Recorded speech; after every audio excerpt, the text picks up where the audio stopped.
Tama po ang sinabi ng ating Pangulo. Hindi po pagkawatak-watak. Una pa man sinabi niya, pagkakaisa. Kaya po nabuo po ang unity. Hindi po pagkakawatak-watak o pagkakagaw ng gobyerno ang kailangan ngayon, kundi po pagkakaisa. Ang bisita po natin dito ay ang pinamahal ng Maynila na kilala po siya. At hindi ko na po sasabihin dahil ito po ay personal ng bawat isa at magpunta dito bilang isang Pilipino. Tama? So ngayon, pwede po ba palakpakan po natin si Miss Mara Tabundong para magbigay po ng maikling pananalita. Magandang hapon po. Mabuhay ang ating mahal na Pangulong Bongbong Marcos! Bilang isang loyalista, ako po ay narito dahil bilang isang taga-Maynila, ang ating suporta sa ating mahal na Pangulong Bongbong Marcos na ito na po ang pagkakataon na ang loyalista ang manguna na tayo po ang pagkaisa para sa ating bansa na kailangan ngayon po tuparin natin talaga ang tunay na kaunlaran sa bawat Pilipino. Hindi na po ito yung pagkakataon na tayo po ay magkakaroon pa ng silipan. Kung hindi kailangan magkaisa ang lahat ng Pilipino para matulungan po ang ating administrasyon. Nakita niyo naman kung gaano po katabang ang ating mahal na Pangulong Bongbong Marcos. Hindi man siya magsalita pero sa gawa, ito po ay pinaparamdam niya sa bawat Pilipino na siya po ay nandito para tayo po ay tulungan lahat. Kaya mabuhay ang ating mahal na Pangulong Bongbong Marcos! Lalo na po sa amin na taga-Maynila na kung saan dito po sumibol ang kaunlaran ng Pilipinas at dito rin po dapat natin umpisahan ang tunay na pagkakaisa ng bawat Pilipino na dapat kailanman na hindi po tayo maghihiwalay. Yes! Yes! Kaya muna sa lahat, maraming salamat po sa pag-imbita sa akin dito. Ang aking pong damdamin at puso ay umaapaw dahil ang pagmamalasakit ko po sa ating mahal na Pangulong Bongbong Marcos at lalo na po sa ating mga loyalista na ang pula, ang siyang puso ng Pilipino, ang pula, ang sigasig po na ang puso natin ay malinis para sa lahat, lalo na po sa Pilipinas! Mabuhay! Maraming salamat po! Hiling po namin ang inyong pagkatagumpay, Mr. President, kasama ng mga scholar ng bayan. Gagawin namin ang lahat at mag-aaral ng mabuti para makapagtapos ng pag-aaral at tulungan kayo na bumuo ng isang matatag at payapa na bagong Pilipinas. Ang pagkatagumpay ng isang bansa ay magsisimula sa ating mga kabataan.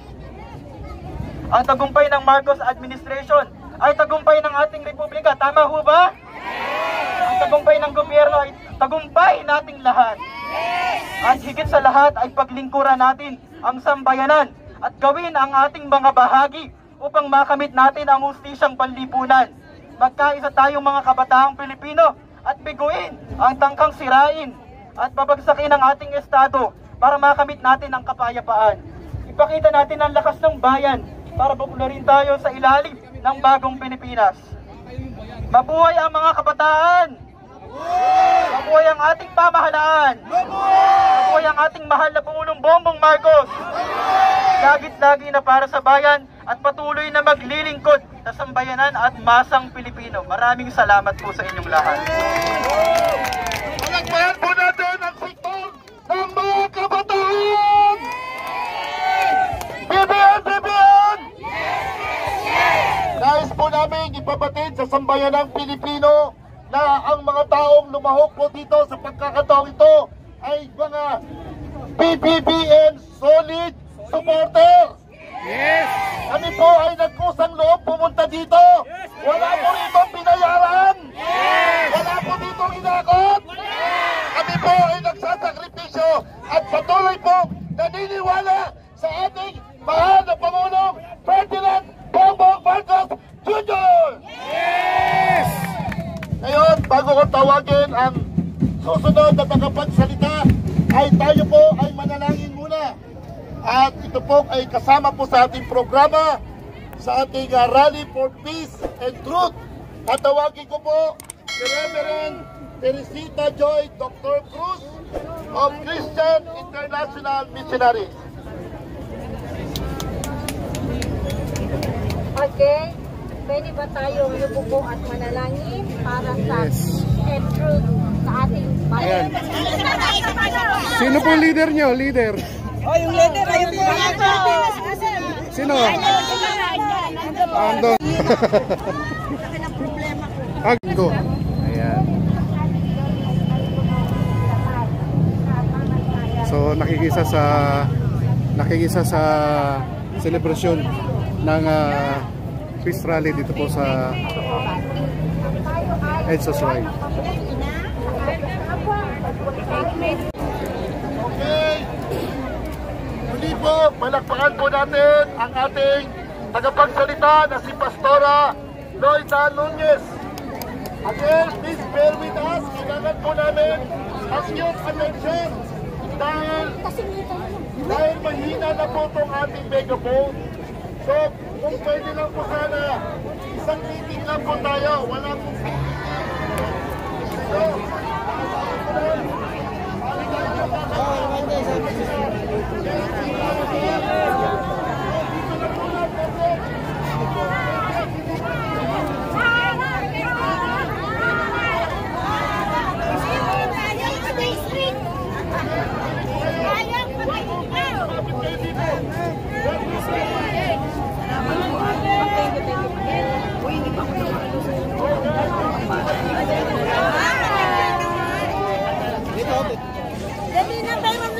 Oh.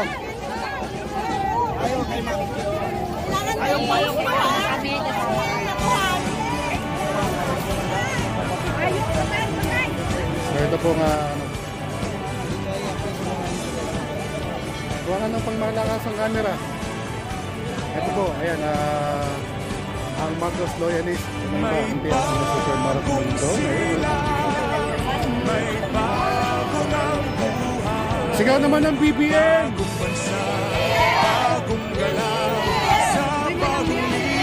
Asa na yung sign ng BBM? Ayun, victory!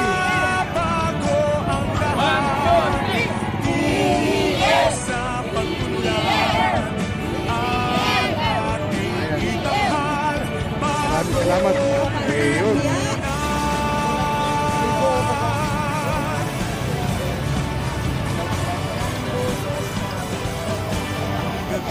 Nagmaliw ng ganan at lumipas na